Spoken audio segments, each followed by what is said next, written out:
Pour ce que l'Esprit veut nous donner ce matin, je vais vous inviter à tourner dans la Genèse au chapitre 41. On va lire à partir du verset 25 jusqu'au verset 36 pour introduire le sujet de ce matin. Donc, dans le livre de la Genèse, chapitre 41. On va lire à partir du verset 25 jusqu'au verset 36. Nous rentrons dans la situation de Joseph. Et on va se situer assez rapidement où est-ce qu'on est dans sa vie lorsqu'on va lire cet endroit. Donc, il est dit à partir du verset 25 de la Genèse, chapitre 41, « Joseph dit à Pharaon, « Ce qu'a rêvé Pharaon est une seule chose. Dieu a fait connaître à Pharaon ce qu'il va faire.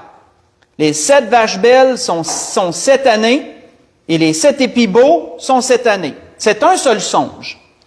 Les 7 vaches décharnées et laides qui montaient derrière les premières sont 7 années, et les 7 épis vides, brûlés par le vent d'Orient, seront 7 années de famine. Ainsi, comme je viens de le dire à Pharaon, Dieu a fait connaître à Pharaon ce qu'il va faire. Voici, il y aura 7 années de grande abondance dans tout le pays d'Égypte. 7 années de famine viendront après elles, et l'on oubliera toute cette abondance au pays d'Égypte. Et la famine consumera le pays. Cette famine qui suivra sera si forte qu'on ne s'apercevra plus de l'abondance dans le pays. Et si Pharaon a vu le songe se répéter une seconde fois, c'est que la chose est arrêtée de la part de Dieu, et que Dieu se hâtera de l'exécuter. Maintenant, Pharaon choisit un homme intelligent et sage, et qu'il le mette à la tête de l'Égypte. Que Pharaon établisse des commissaires sur le pays pour lever 1/5 des récoltes de l'Égypte pendant les 7 années d'abondance. Qu'il rassemble tous les produits de ces bonnes années qui vont venir. Qu'il fasse sous l'autorité de Pharaon des amas de blé, des approvisionnements dans les villes, et qu'ils en aient la garde. Ces provisions seront en réserve pour le pays pour les 7 années de famine qui arriveront dans le pays d'Égypte, afin que le pays ne soit pas consumé par la famine. On va arrêter ici. Donc, nous voyons dans ce que nous lisons ici que Dieu avait accordé une grâce excellente à un païen, un roi païen qui s'auto-proclamait Dieu lui-même.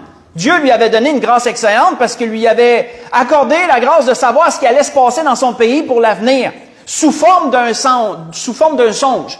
Il lui avait donné une révélation, mais codée et dont il n'avait pas la clé. Et dont aucun de ces magiciens, de ces sages, de ces conseillers n'avait également la clé.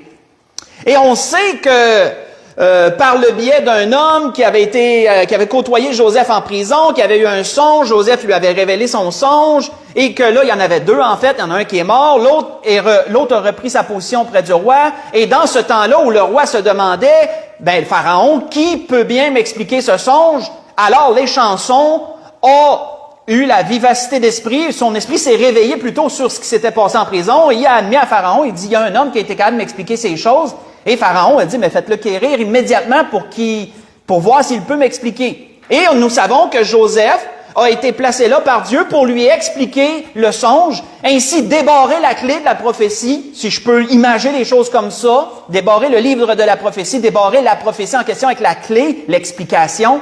Et là, Pharaon a su ce qui allait se passer et il y a cru. Si on lirait la suite, on va voir qu'il y a cru puisqu'il a établi Joseph second en dessous de lui en Égypte pour chapeauder toute ce grand travail qui aurait été de ramasser les récoltes, de ramasser une part de récolte pendant les bons jours. Et qu'est-ce que Joseph avait dit à Pharaon? Faire toutes ces choses-là afin qu'il y ait du blé en réserve pour les 7 années de famine. Arrêtons-nous, frères et sœurs, ce matin. L'Esprit va nous arrêter sur le mot « réserve » ce matin. Il a été dit que ce blé soit ramassé pour être mis en réserve. Qu'est-ce que Dieu voulait dire par là, à travers la bouche de Joseph? Qu'est-ce qu'il voulait dire? Qu'est-ce qu'il enseignait? Qu'est-ce qu'il prescrivait? Il prescrivait, en d'autres mots, de mettre de côté une portion de blé pour un usage ultérieur, qui veut dire dans le futur, pour un usage plus tard. Donc, c'est ce que veut dire le mot réserve. Quand on fait une réserve, quand on réserve quelque chose, on le met de côté pour un usage futur.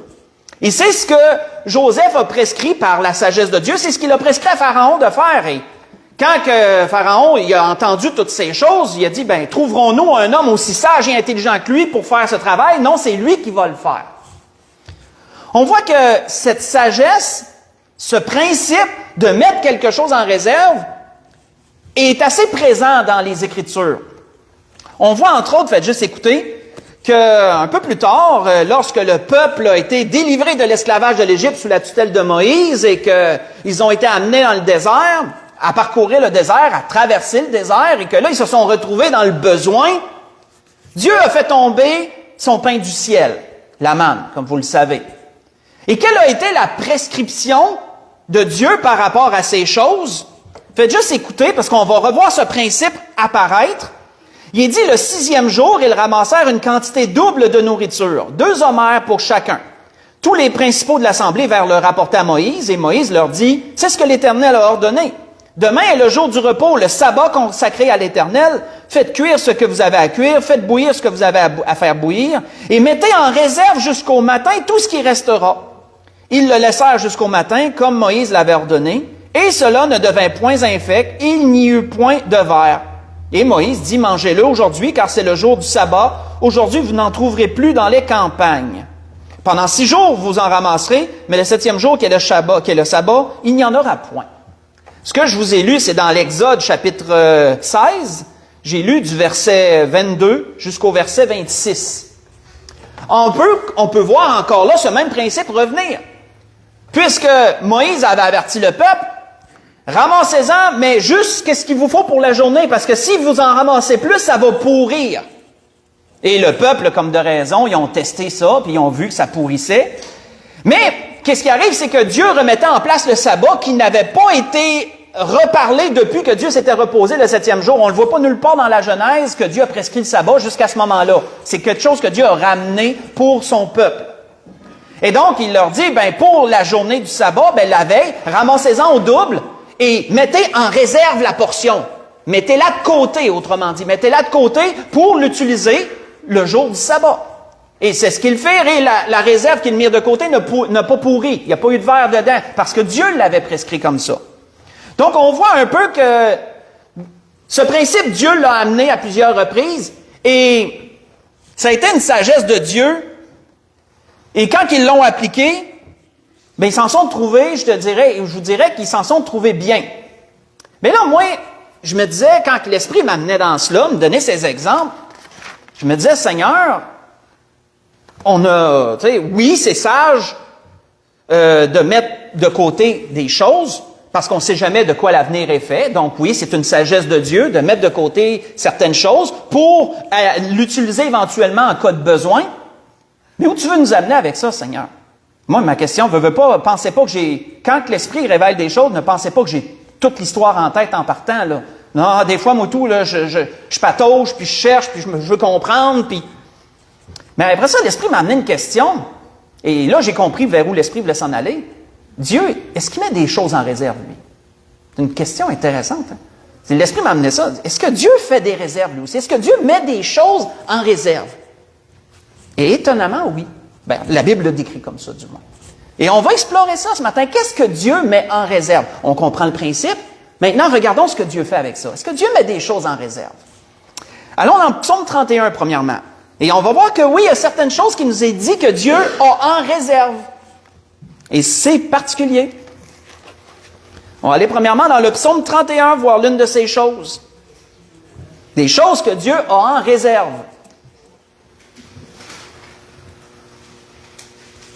Bien sûr, c'est une image que l'Esprit nous donne. C'est une belle façon de penser, parce qu'on sait que Dieu manque de rien, puis il y a toujours en abondance à donner aux siens.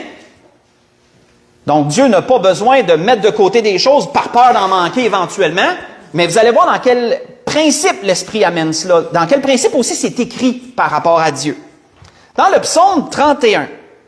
Psaume 31, si on lit à partir du verset 20 jusqu'au verset 25, on voit que dans des temps difficiles, prière de David, le Psaume 31 était une de ces prières que David a fait dans des temps difficiles qu'il vivait.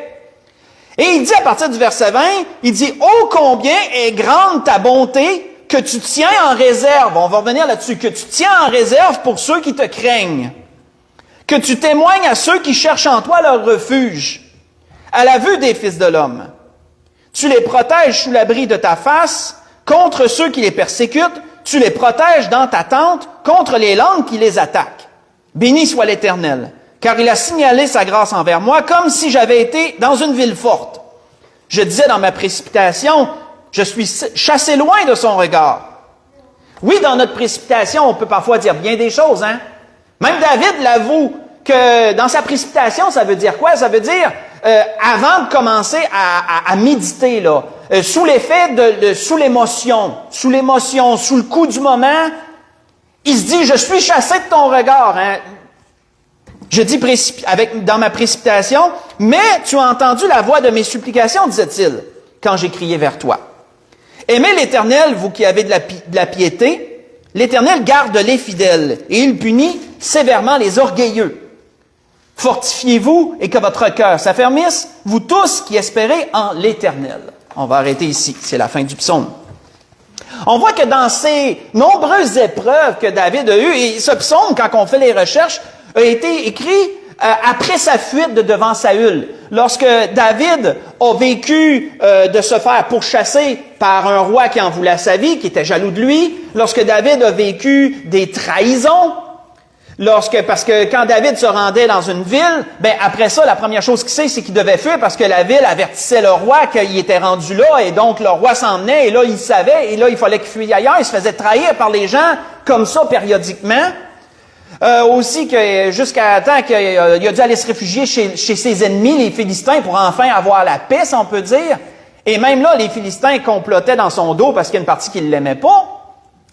Et David avait vécu vraiment des choses difficiles. Mais qu'est-ce que David s'était rendu compte dans ses expériences avec Dieu? Il s'était rendu compte que pour celui qui craint Dieu, pour celui qui demeure fidèle en Dieu, Dieu, il tient quelque chose en réserve.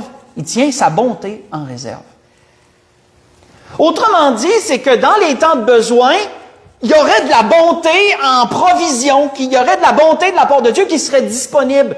Et la Bible nous l'amène sous une forme d'image en disant que Dieu a mis ça en réserve pour les jours de besoin. Donc, c'est la même pensée un peu qu'on a vu en introduction. Dieu tient en réserve sa bonté pour celui qui le craint. C'est quoi de la bonté? Selon le dictionnaire, la bonté, c'est une qualité qui porte à la bienveillance, à faire du bien, à donner de bonnes choses. Donc, quand on parle de bonté, c'est tout ce qui est bon pour une personne, en fin de compte. Si quelqu'un use de bonté envers quelqu'un d'autre, il va lui donner tout ce qui est bon pour la personne. C'est pour ça qu'on dit qu'il use de bonté envers lui. Et vous savez, quand que je méditais là-dessus, que Dieu a de la bonté en réserve, ça veut dire, en fin de compte, que pour celui qui s'efforce de servir le Seigneur, il y aura toujours de la bonté. Dieu va toujours avoir de la bonté à lui témoigner lorsqu'il va en avoir besoin, parce que Dieu la met en réserve, parce qu'il est fidèle, parce qu'il craint son nom. Nos frères et sœurs je dis du Sud, mais des États-Unis surtout, c'est là que j'ai entendu cet adage-là. Surtout dans le milieu évangélique, nos frères et sœurs dans le milieu évangélique aux États-Unis, et ils ont c'est pas un dicton, c'est une phrase qu'ils se disent, et je trouve ça très beau, et ça va bien avec le message de ce matin. C'est un peu une phrase à répondre. Il y a quelqu'un qui dit « God is good all the time », et l'autre répond « All the time, God is good ». Ce qui veut dire, traduction français, « Dieu est bon en tout temps », et l'autre répond « En tout temps, Dieu est bon ». C'est pour démontrer, en fin de compte, qu'il y a toujours de la bonté de la part de Dieu.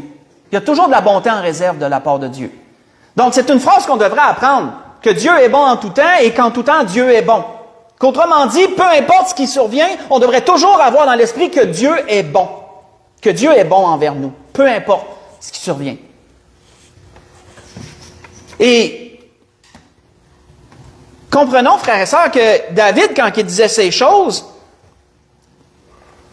il dit que Dieu témoigne de cette bonté-là à la vue des fils de l'homme. C'est écrit à la fin du verset 20, Et ces choses se témoignent à la vue des fils de l'homme. Autrement dit, Dieu va permettre que les gens voient qu'il y a une bonté qui repose sur nous que d'autres n'ont pas.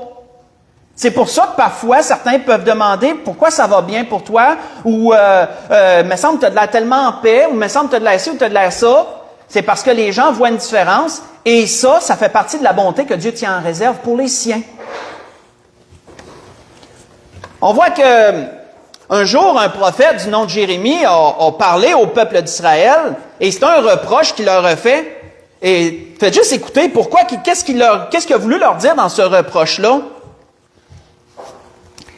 Il leur a dit ceci, « Ce peuple a un cœur indocile et rebelle, ils se révoltent et s'en vont. Ils ne disent pas dans leur cœur, craignons l'Éternel notre Dieu, qui donne la pluie en son temps, la pluie de la première et de l'arrière-saison, et qui nous tient en réserve les semaines destinées à la moisson. C'est à cause de nos iniquités que ces dispensations n'ont pas lieu. Ce sont nos péchés qui nous privent de ces biens. » Ce que je vous ai lu, c'est dans Jérémie chapitre 5, j'ai lu verset 23 au verset 25. Quand on médite sur ce que je viens de vous lire, on voit que Dieu avait promis dès l'Exode, dès le Deutéronome, lorsque la loi a été remémorée, que si le peuple apprenait à craindre Dieu, le peuple d'Israël, j'entends bien, si son peuple apprenait à le craindre, si son peuple apprenait à suivre ses ordonnances et à faire de Dieu leur unique bien, leur unique Dieu, ben Dieu mettait en réserve l'abondance à la fin. Dieu mettait en réserve des bonnes récoltes. Dieu leur donnerait de la pluie de la première et de l'arrière-saison qui était nécessaire à tout le processus agriculture de ce coin-là. Parce que souvenons-nous qu'en Israël, c'est une terre aride, il pleut pas comme ici. Il pleut diluvienne, des pluies diluviennes un temps, puis ça peut arrêter rapidement, puis après ça peut prendre bien du temps avec que ça revienne. Tandis que nous, ici, c'est pas mal fréquent. C'est pas mal fréquent, mais eux, c'est pas pareil. C'est pas le même climat, là. Et Dieu disait que si son peuple demeurait fidèle à lui, ben Dieu tenait en réserve ces choses. Il tenait en réserve les pluies et il tenait en réserve aussi les récoltes, de sorte qu'ils auraient d'abondantes récoltes et Dieu leur garantissait ces choses. Dieu leur les garantissait. Pourquoi? Parce que ce peuple craindrait Dieu. Mais qu'est-ce qui arrive? Jérémie, qu'est-ce qu'il dénonce? Le peuple avait pris pour acquis les choses que Dieu donnait. Il s'était détourné de Dieu. Et là, Jérémie leur révèle, ben c'est pour ça que vous les avez pu. Dieu vous en a privé. Dieu les garde en réserve, mais Dieu ne vous donne pas accès à ces réserves. Dieu ne vous donne pas accès à ça parce que vous vous êtes détournés de lui. Donc, frères et sœurs, la bonté de Dieu est là pour ceux qui le craignent. Elle est en réserve. On peut avoir l'assurance qu'en cas de besoin, Dieu saura être bon envers nous parce qu'il l'a mis de côté pour nous, si on veut l'imaginer comme ça. Mais ne prenons rien pour acquis de la part de Dieu. Demeurons fidèles et craignons Dieu, parce que si on prend pour acquis, Dieu peut nous empêcher d'avoir accès à ses réserves. Autrement dit, en frais de bonté. On voit que c'est ce qui leur avait été dit. Hein, cette promesse-là, dans Deutéronome 11, si vous voulez le prendre en note, vous l'allez lire pendant la scène, Deutéronome 11, verset 13 à 17, c'est ce que Dieu leur promettait. Hein, vous allez avoir, vous allez avoir des récoltes, vous allez avoir accès à ça, c'est garanti. Dieu le tenait en réserve pour eux, il le réservait pour eux. C'est mis de côté. Sauf que, parce qu'ils l'ont pris pour acquis, mais Dieu leur a empêché d'avoir accès à ça. Ils se sont détournés de lui. Donc Dieu, il tient en réserve sa bonté, qui est dit. Y a-t-il d'autres choses que Dieu tient en réserve? Si on va dans Proverbe chapitre 2, dans Proverbe chapitre 2, on va voir d'autres choses que Dieu tient en réserve. Proverbe au chapitre 2, verset 1 au verset 9.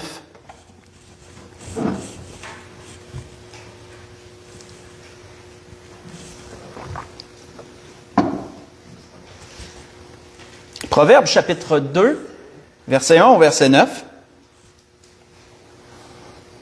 Salomon dit, on l'a lu d'ailleurs dernièrement, mais là on va lire un petit peu plus loin.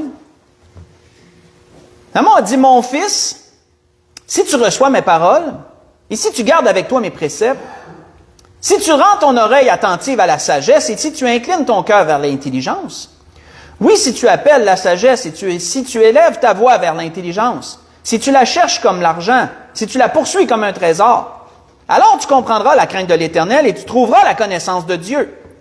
Car l'Éternel donne la sagesse et de sa bouche sortent la connaissance et l'intelligence. Et notez bien, il tient en réserve le salut pour les hommes droits.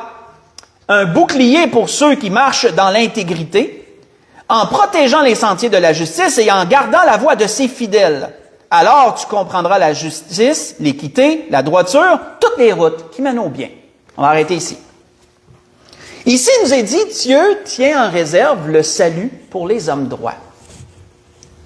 Encore cette même idée que Dieu met de côté le salut pour les hommes droits. De quel salut on parle? Parce qu'on a tendance à... Le mot salut est appliqué dans la parole à plusieurs sauces, si je peux le vulgariser comme ça. Il y a l'idée du salut en Jésus-Christ, et le salut est utilisé aussi dans d'autres circonstances. Ici, pour comprendre de quelle façon il est utilisé, on va aller à la racine du mot hébreu qui se dit « tushia », qui veut dire succès, délivrance, mais en rapport avec la connaissance et la sagesse. Autrement dit, avec la sagesse et la connaissance que Dieu donne, avoir le succès, avoir une délivrance en rapport avec ça. Donc, quand on relit le contexte, quand on applique au contexte ici, Dieu tient en réserve le succès ou la délivrance à travers la sagesse et la connaissance pour les hommes droits. Autrement dit, que Dieu tient en réserve ce succès qui s'acquiert par la sagesse et la connaissance, met ça de côté pour celui qui le craint, celui qui marche droit, de sorte que lorsqu'il en aura besoin, Dieu lui donnera cette sagesse, Dieu lui donnera cette intelligence et il aura du succès, une délivrance à travers ces choses. Donc, on comprend plus le contexte quand on va chercher aussi cette description. Donc, on peut voir que le salut sous-entend aussi une délivrance. Et ça, c'est à plusieurs endroits. Ça sous-entend un succès, ça sous-entend une délivrance aussi. Et ça, c'est dans plusieurs endroits dans les Écritures, ça peut y être appliqué. Et l'exemple qu'on a vu en introduction, l'exemple de Joseph, est vraiment le meilleur de ces exemples. Ça s'applique vraiment à ce qui est dit ici. Pourquoi? Puis il suffit à penser à toutes les bontés, premièrement, que Dieu a eues envers Joseph. Connaissez le parcours de Joseph quand vous lisez sa vie. Vous savez comment il a été injustement amené en Égypte, comment il a été mis en prix, comment qu'ensuite il a tombé dans une famille où l'homme, il voyait qu'il y avait tellement de succès, il y avait tellement ça allait tellement bien dans toutes choses, que l'homme en question l'a mis à la tête de sa maison. Et vous savez qu'il a été injustement accusé par la femme de cet homme. Il a été envoyé en prison. Même en prison, la bonté de Dieu l'a suivi. Il y avait du succès en prison, de sorte qu'il s'est démarqué. Le geôlier l'a mis à la tête de tous les prisonniers. Donc, même dans ses misères, Joseph avait quand même un certain confort, entre guillemets. Il avait quand même une certaine latitude, une certaine marge de manœuvre, si je peux le dire comme ça, jusqu'à ce que finalement, il se ramasse à la tête de l'Égypte. Dieu avait pour lui en réserve la bonté, mais aussi il avait en réserve son salut. Parce que Joseph marchait d'une façon droite devant Dieu. Il n'a pas voulu déroger à la loi de Dieu en rapport avec la femme de Potiphar. Et c'est pour ça qu'il s'est ramassé en prison. Et oui, ça démontre, c'est un exemple qui démontre bien, d'une part, comment que l'enfant de Dieu qui va vouloir garder sa place dans ce monde corrompu, ben, à un moment donné, il peut se mettre dans le trouble à cause de sa droiture.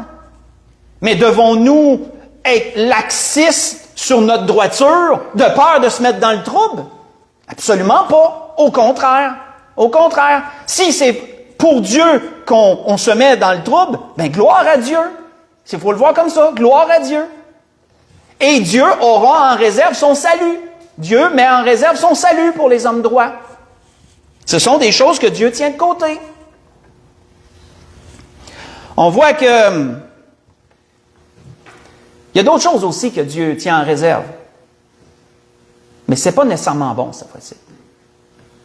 La Bible nous a parlé de deux choses que Dieu tient en réserve. La bonté, le salut. Mais Dieu tient d'autres choses en réserve aussi. Parce que autant que Dieu est amour, Dieu est juste. Hein? Ça, c'est toujours quelque chose qu'on se rappelle. Qu'est-ce que Dieu tient en réserve aussi? Dans Job 27. Reculons dans Job 27. Allons voir ce que Dieu tient en réserve aussi, à part ces deux choses. Dieu tient d'autres choses en réserve, et il y en a qui vont y goûter éventuellement. Qu'est-ce que Dieu tient aussi en réserve? Dans Job, chapitre 27.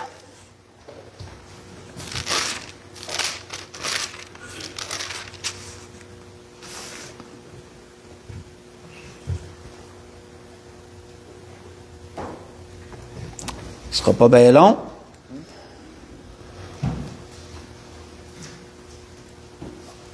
Donc, Job, chapitre 27, à partir du verset 11 jusqu'au verset 23.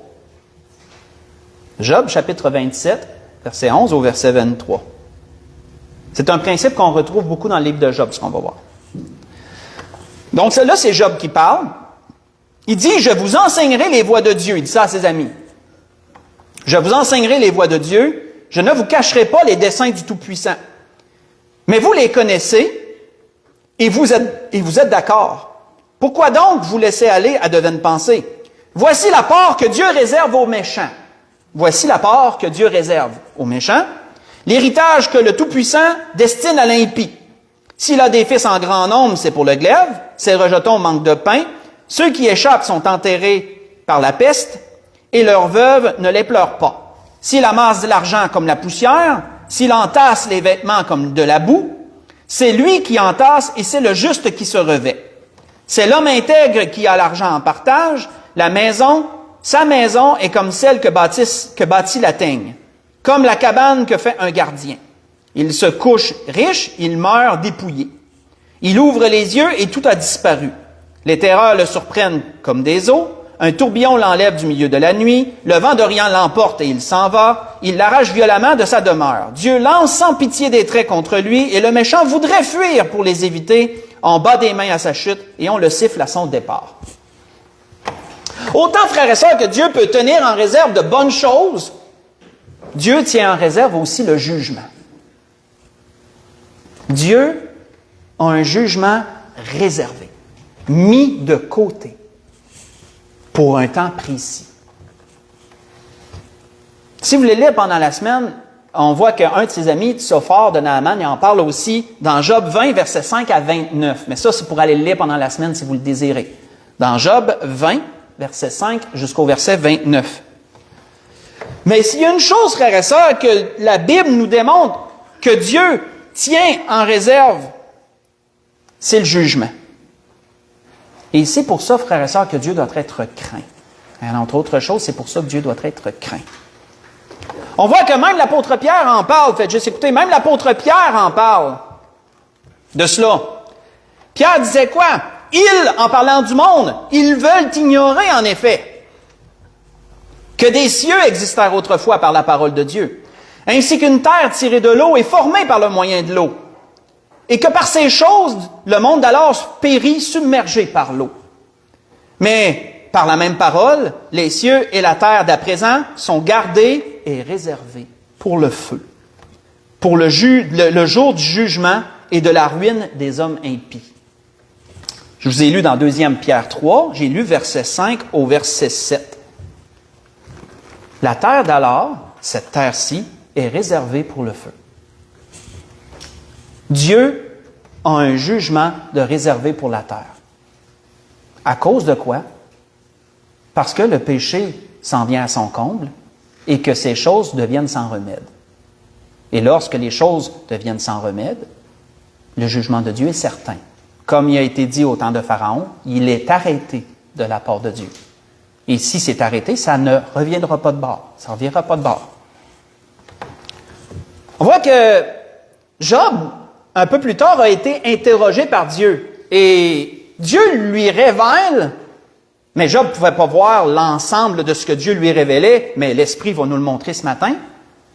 En rapport avec le jugement, quand Job a été interrogé par Dieu, qu'est-ce que Dieu lui a demandé, entre autres choses? Dans Job 38, versets 22 et 23, une petite révélation très intéressante. Dans Job 38, si vous ne l'aviez pas déjà vu. Parce que là, parce que Job veut pas, il se pensait trop connaissant, pensait trop qu'il savait toutes choses, et là, Dieu l'a humilié, Dieu l'a ramené, Dieu l'a rabaissé, il l'a ramené, regarde, je vais t'enseigner mon petit pit, là, m'a te dire les choses, m'a te poser des questions, puis c'est toi qui vas me répondre à cette heure. Et là, Dieu lui a donné un tas de questions qu'il ne pouvait certainement pas répondre, bien sûr. Et entre autres choses, dans ces questions, qu'est-ce que Dieu a dit? Dans Job 38, versets 2, 23, il dit, « Es-tu parvenu jusqu'aux amas de neige?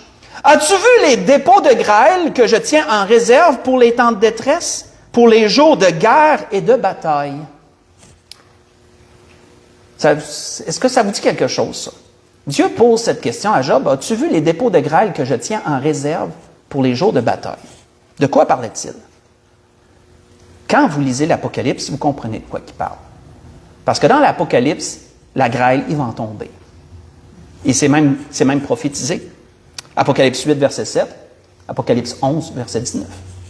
Et même jusqu'à dire que lorsque la 7e trompette va sonner, il va y avoir de la grêle, de la pesanteur, d'un talent qui va tomber sur la terre. Un talent, là, c'est 108 livres environ. J'ai fait la recherche, j'ai fait des conversions. 108 livres. C'est pesant, ça, là. Ça, c'est un grêlon. Et Dieu, il tient en réserve pour ce jour-là. Je pense qu'ils grossissent en chemin. Je ne sais pas, là. Je ne sais pas.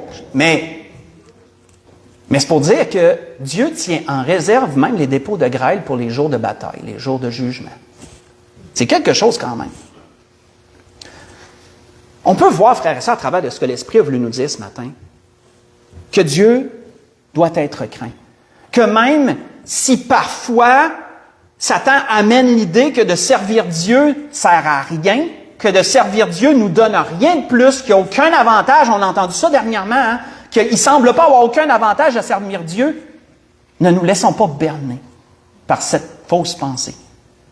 Parce que pour celui qui craint Dieu, pour celui qui veut le servir, qui fait tous ses efforts pour marcher de progrès en progrès, marcher dans la sanctification, dans un monde de plus en plus corrompu et pervers, Dieu a des choses en réserve pour lui. Dieu a sa bonté en réserve pour ses enfants.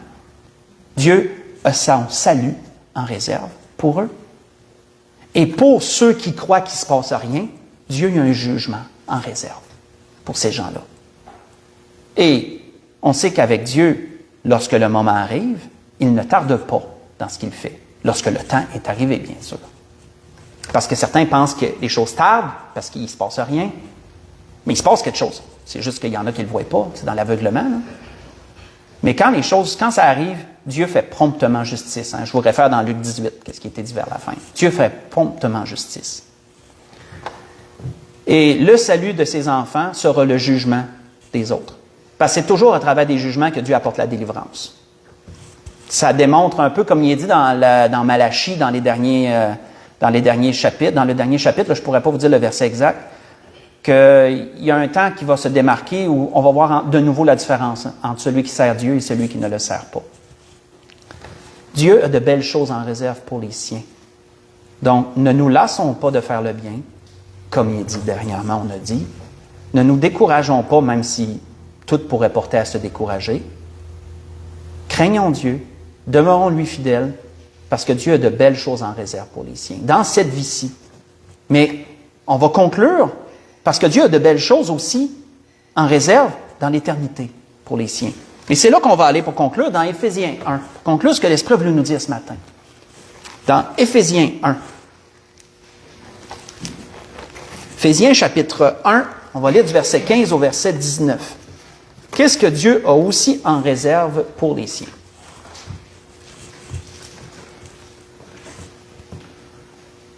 Éphésiens, chapitre 1, verset 15 au verset 19.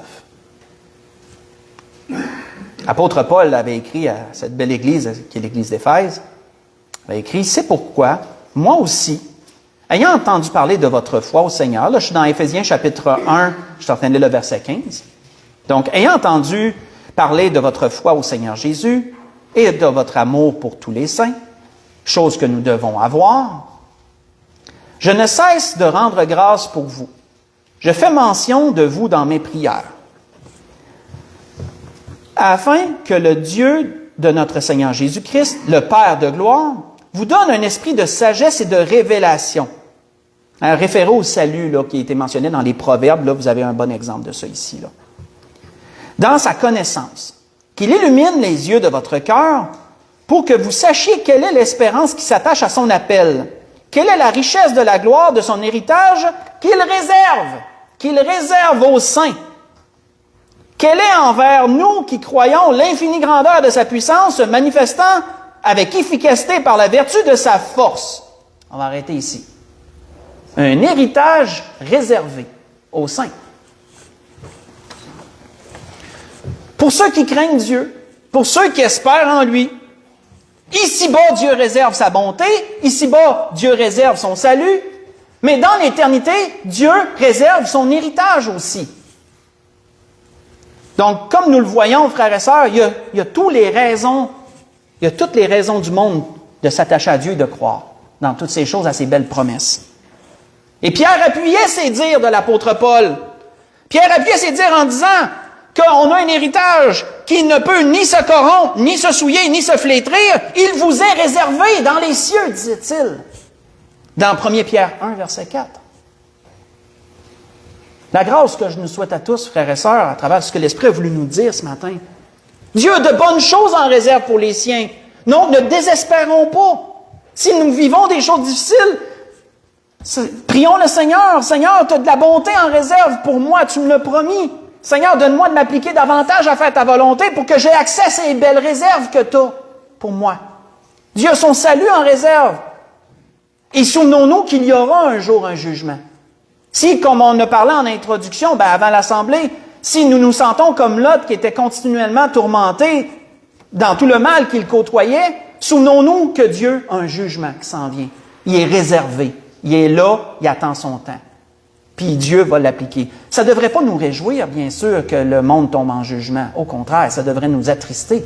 On ne souhaite pas le mal de personne. On ne souhaite pas la mort de personne.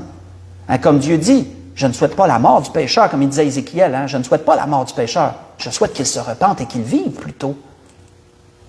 Mais ces choses s'en viennent à leur paroxysme.